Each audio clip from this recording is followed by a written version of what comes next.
જય શ્રી કૃષ્ણ। તો જો મારે આજે જવાનું છે માનસીબેનના ઘરે।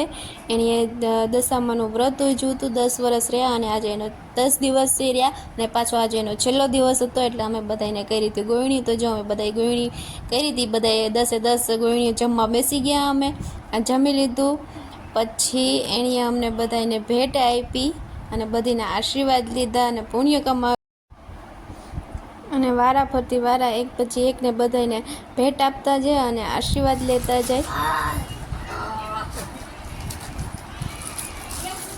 અને જો આવી ગયો મારો વારો, મને પણ ભેટ આપી દીધી।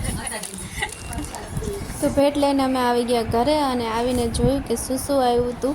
તો મસ્ત મજાનો ડ્રેસ હતો, કોટન મટીરિયલ, એક સ્ટીલનો ડબરો હતો, પછી કેળું હતું, 10 રૂપિયા હતા, કટલેરી હતી, એ ડબરામાં પણ લાડવાની પ્રસાદી હતી અને બધી વસ્તુ દશામાની વ્રતની એક બુક હતી અને કટલેરી ને ડ્રેસ ને મટીરિયલ બધું બહુ મસ્ત હતું। અને પાછા અમે ગયા સાંજે જાગરણ કરાવવા।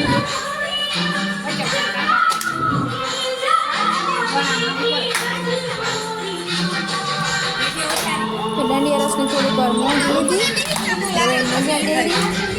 આ માનસીબેનની છોકરી સાક્ષી, આ ભાવના માસી, આ માનસીબેન, આ લતાબેન, આ હું। તો બધાએ થોડીક વાર ગરબા લીધા, મજા કરી, સોડા પીધી અને પછી માનસીબેનની દીકરી સાક્ષી અને લતાબેને થોડીક વાર ડાન્સ કર્યો અને ફૂલ મસ્તી કરીને બસ આ રીતે અમે આખું ઝઘડાને પૂરું કરાવ્યું। અને અમારો વિડીયો ગમ્યો હોય તો લાઈક કરજો, કમેન્ટ કરજો, શેર કરજો।